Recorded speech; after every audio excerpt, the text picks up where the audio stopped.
Not far onto the second loop, and Anthony Taylor and Robin Houghton found themselves in the lead in the production vehicle category when Chris Visser and Jaapie Barnos retired the RFS Toyota Hilux with a blown engine. It was not a new situation for Taylor and Houghton, with the pair and teammates Hein Latergan and Chris Birkin at some stage or other leading every event but won this season. Taylor and Houghton were now on track to score Toyota's second win of the year after Gary Bertold and Andre Vermeulen won the Highveld 400. Also on track for their first win of the year were Nick and Ryan Harper, and problems for Variawa and Rousseau had lifted Naheem Mosaji and Feroz Duda into third in the Tyre Rack Gymco.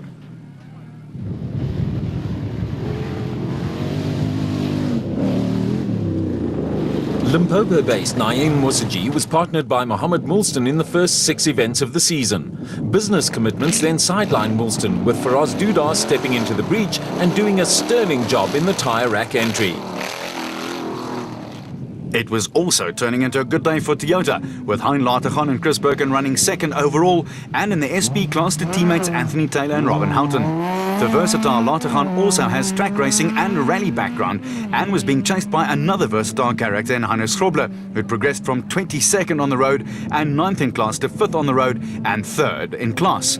Grobler proved yet again that he's still highly competitive and is likely to be seen in action next year running in RFS livery. A superb performance had carried Johan van Staden and James Rousseau into third overall in the special vehicle category, with the KEC Bat comfortably in the lead in Class P. The pair had been threatening a win all season and were gradually pulling away from Johan and Etienne Besadenhout. With championship challengers David and Gary White falling by the wayside, the Besadenhouts were more than happy to sit in second place and make sure of back-to-back titles.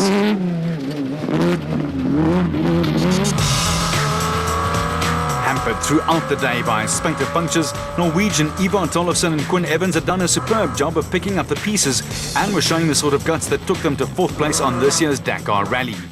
Tollefsen and Evans were into their 3rd season in the ABSA Championship, and with Gary Bertold and Andre Vermeulen falling back down the field, were on track to finish as runners-up to teammates Duncan Voss and Ralph Pitchford in the overall and SP class championships.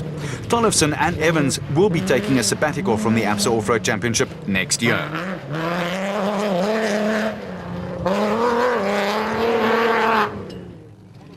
Don Thompson's championship hopes in Class P were all but gone.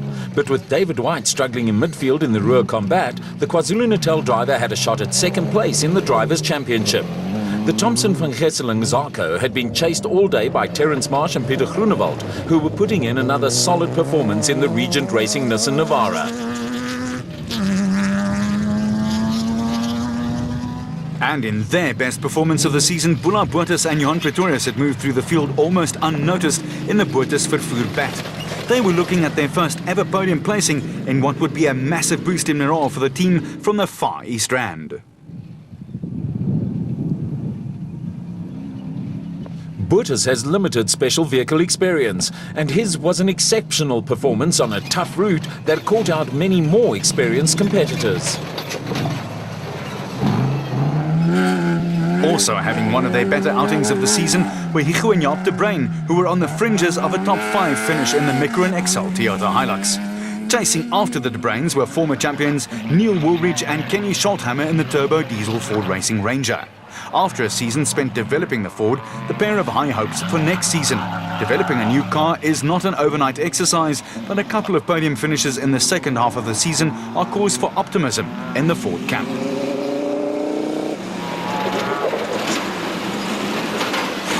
Eating great waves of Ford dust were Toyota Dealer 400 winners Nardis Alberts and Jeff Minott, who'd made a tremendous recovery from their disastrous start to the race.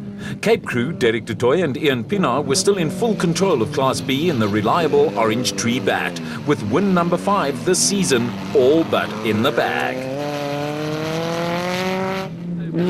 There was also an encouraging drive from Chris de Ploy, who'd been out of action since suffering a serious back injury on the opening event of the year. De Ploy was partnered by experienced former SA champ Henny ter Steege and is managing director of the RFS Group, which sponsors this race. De Ploy is the father of Christian, who is also racing, and away from business and off-road racing commitments, De Ploy's hobbies flying helicopters, and he says he likes any music except jazz.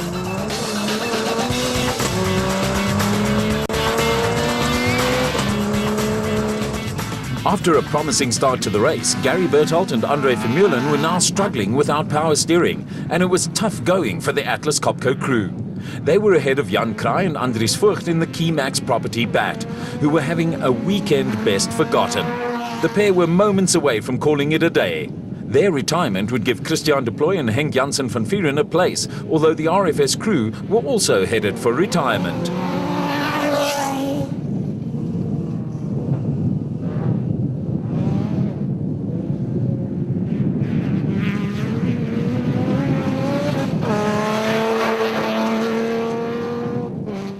The race drew huge crowds, with spectators soaking up the sun and enjoying all the action.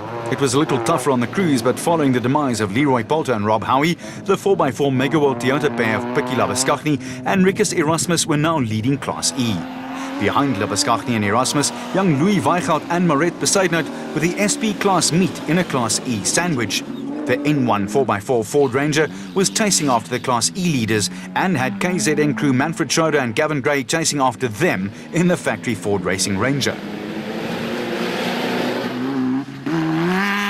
Reigning drivers champion Cliff Weichelt and Johan Smallberger were in charge of Class D in the N1 4x4 Toyota Hilux D4D. It was a situation that kept alive Weichelt's hopes of back-to-back titles, with matters resting on the progress of championship leaders Dewald van Breda and Johan de Tooy in the Northern Toyota Hilux D4D. Free State crew Loeb de Bruin and Rian Greling were now third in Class E in the Rurikon Ford Ranger, with the category turned upside down when early leaders Leroy Poulter and Rob Howie crashed out of contention at the start of the second loop. Back in the pits, Nissan technical crew were loading a comprehensively redesigned Ferrado Nissan hardbody onto its trailer. Poulter, who started racing karts when he was about 8 years old, has won a world championship and rolled a racing car for the first time in his career to join the Roly-Poly Club in spectacular fashion. But no, look at, it was my fault. I arrived at a corner quite quickly, and there was a lot of mud on the road.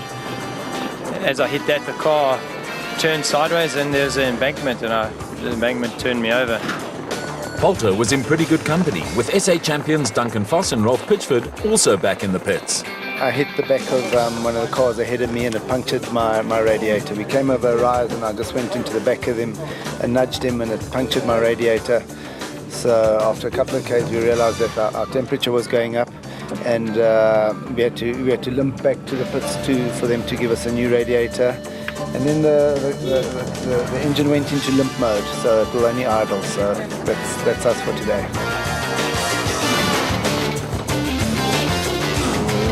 Back on the route, Cobus van Tonder and Rian Guapo were on the move in the Unifreight Ford Ranger. The ex-factory vehicle was running strongly, but Van Tonder and Guapo had joined the ranks of those competitors to pick up a puncture. The Harry Smith crew were disputing a place in the top 10 in the SP class with Louis Weichelt, who ironically bought the N1 4x4 Ford Ranger from Van Tonder and Maret Besaidnout. After a disastrous start to their weekend, Mike Whitehouse and brother-in-law Matthew Carlson had done a good damage control job. Their problem started on the Friday prologue when they hit a gate that bent a control arm. Once the necessary repairs had been carried out, it meant starting from the back of the grid in the mass start and a tough day at the office. The Regent Racing pair plugged along all day, though, at a steady pace, and were well rewarded with a finish that also saw them maintain a 100% finish record this season.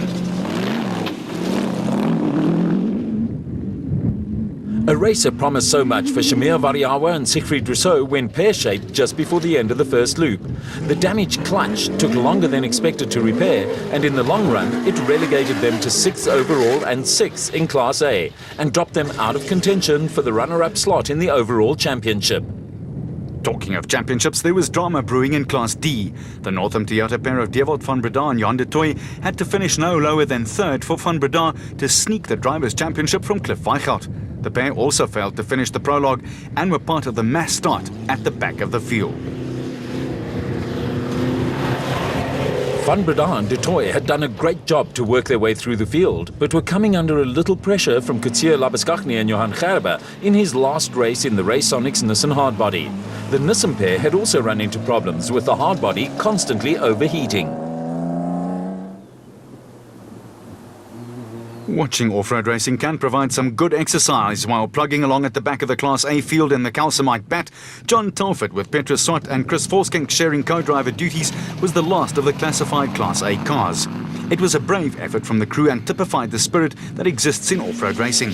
Thomas Rondler and Walter Huxtable were also plugging along in an ailing turbo diesel Ford Ranger, but were well clear of the Meccarin Excel Toyota Hilux of Heini Strumpfer and Henry Hichu, who had also picked up punctures and had dropped to 4th in Class D.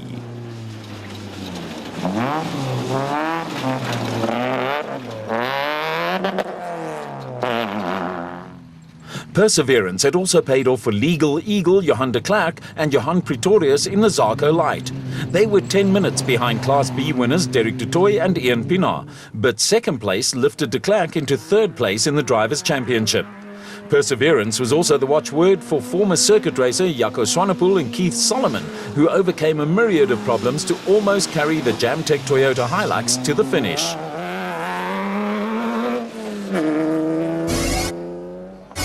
At that finish, ABSA guests were enjoying some refreshments, while Anthony Taylor and Robin Houghton finished with a flourish to score the first win of the season for the Factory Castrol Toyota team. A few seconds behind the Toyota were special vehicle winners Nick and Ryan Harper, who also scored their first win of the season. The Harpers crossed the line in a far more sedate fashion and were then followed home by Naheem Mosaji and Feroz Duda in the Tyre Rack Jimco. There was late drama when Hannes Grobler and Johan Moore sneaked into second place ahead of Hein Latergan and Chris Birkin within 200 metres of the finish line. It was the end of an era for Toyota Motorsport, with Anthony Taylor and Robin Houghton finally getting a monkey off their backs. After a frustrating season, it was a long overdue victory. Gee, tell me about it. You know, we've been trying so hard this year and it just hasn't come together. Now finally the last race of the year we managed to pull off a win. So I think, you know, with Glenn now taking over the team and that, he's already got a winning class. I don't think there's too much work to be done for next year. But yeah, nevertheless, eventually now we've finally won it. So I tell you, it's just a great way to end the year. So to look forward to next year, and I think we're going to be very, very competitive. As Taylor and Houghton celebrated with a traditional bubbly, there was more success on the way for Toyota, who also won classes D and E, took the Manufacturers Award and clinched the SA Manufacturers Championship. For the Harpers, there was a late scare that almost cost them the race. It was tough. I mean, we had a 5-minute lead overall there, and we're going up that last copy. We stalled the car, and then the starter motor wouldn't work. So we thought that was it, game over, but just kept trying, and eventually it fired, and we got going again. For Nick and Ryan Harper and the Atlas Copco team, there was a small victory bonus. The win lifted them into second place in both the overall and Class A championships.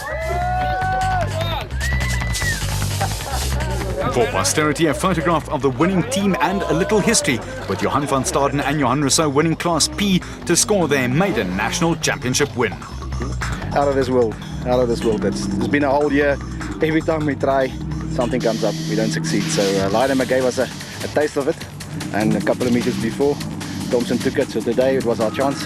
We used it well, and I'm totally satisfied. My navigator, excellent. James, did you plan for a win this year going into your rookie season, or has this come as a bit of a surprise? It come as a bit of a surprise to us, but we were quite motivated this morning on the way in from Pretoria. I said to Johan, today is the day. I've got the feeling, and we're going to push hard. And navigating was on the spot. The track was excellent, the markings was excellent, and we enjoyed the race fully. It was a smooth run for us.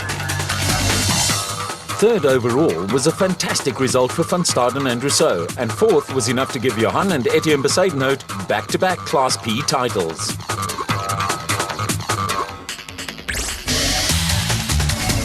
The final championship table with Hutchison and Bergman, the Harpers and Variawa and Rousseau taking the first 3 places overall and in Class A.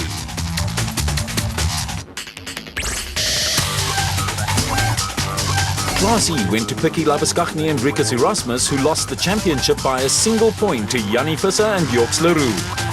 Yeah, we're very glad we came this far, and we didn't expect much for today, but it turned out very well, and we're very satisfied. Class D honours went to Cliff Weichelt and Johan Smallberger, but it wasn't enough to give Weichelt back-to-back Drivers' Championships. Yeah, it was very tough. We, about 20 k's into the first stage, our intercooler pipe came off again. We had to fix that. A whole lot of guys passed us, and then like 60 k's from the end of the first loop, our engine mounting broke off. So we had to limp in home, and then we just strapped the whole engine, down with a strap, and then we finished the second loop. It was also a tough day at the office for Louis Weichelt and wild animal conservationist Maret Verseignoot, who just made it into the top 10 in the SP class. Dit was klippe, nogmaals klippe. Baie lekker reis, maar rof geweest. Ons het goed gedoen op ons eerste loop, maar tweede loop het ons ongelukkig die powersteering verloor. Toe moes Louis nou maar so aankarring so. Maar ons is daarom nou hier. So, maar dit was baie lekker, maar dit was klippe. SP class vehicles dominated the production vehicle results, with Labuschagne and Erasmus, the lone class E car, down in 10th place.